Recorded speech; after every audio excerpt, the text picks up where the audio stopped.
Évangile selon Marc, chapitre 9, passage 1, la transfiguration de Jésus. 6 jours après, Jésus prit avec lui Pierre, Jacques et Jean, et les emmena seuls à l'écart sur une haute montagne. Et il fut transfiguré devant eux. Ses vêtements devinrent d'un blanc éclatant, tel qu'aucun foulonnier sur terre ne pourrait blanchir ainsi. Élie et Moïse leur apparurent et s'entretenaient avec Jésus.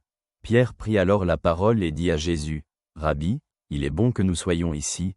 Dressons 3 tentes, une pour toi, une pour Moïse et une pour Élie. » En fait, ils ne savaient que dire, car ils étaient frappés de terreur. Un nuage vint les couvrir et de ce nuage sortit une voix. « Celui-ci est mon fils bien-aimé, écoutez-le. » Aussitôt, regardant autour d'eux, ils ne virent plus personne, sinon Jésus seul avec eux. En lisant ces paroles, réfléchissons plus profondément. La transfiguration de Jésus sur la montagne est un moment où les disciples Pierre, Jacques et Jean ont l'exceptionnelle opportunité de voir la véritable gloire de Jésus. Des gens ordinaires, accompagnés au quotidien par des expériences humaines ordinaires, sont soudainement introduits dans une réalité surnaturelle. Ils voient Jésus transfiguré, ses vêtements étincelants, et à ses côtés apparaissent Moïse et Élie, les 2 plus grands prophètes de l'histoire d'Israël.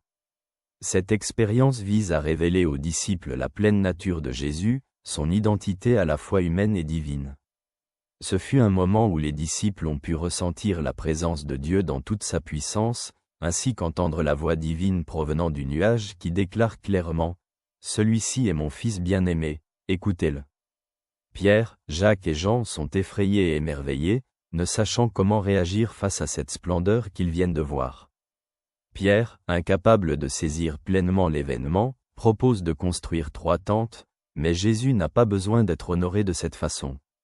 Bien que Pierre agisse avec enthousiasme, essayant de comprendre comment exprimer du respect pour ce moment divin, sa proposition révèle une mauvaise compréhension de la situation. La transfiguration de Jésus n'est pas le moment où Jésus doit être vénéré simplement comme un prophète, mais c'est le moment où les disciples doivent reconnaître son unicité et sa singularité en tant que Fils de Dieu, destiné à sauver l'humanité. Cet événement montre que Jésus n'est pas seulement un enseignant ou un prophète, mais qu'il est le Fils de Dieu qui descend sur terre pour offrir le salut aux hommes. La reconnaissance de cette vérité change la manière dont nous devrions vivre en tant que ses disciples. C'est une invitation à écouter Jésus, à le considérer comme l'unique autorité dans nos vies et à le suivre dans nos choix quotidiens.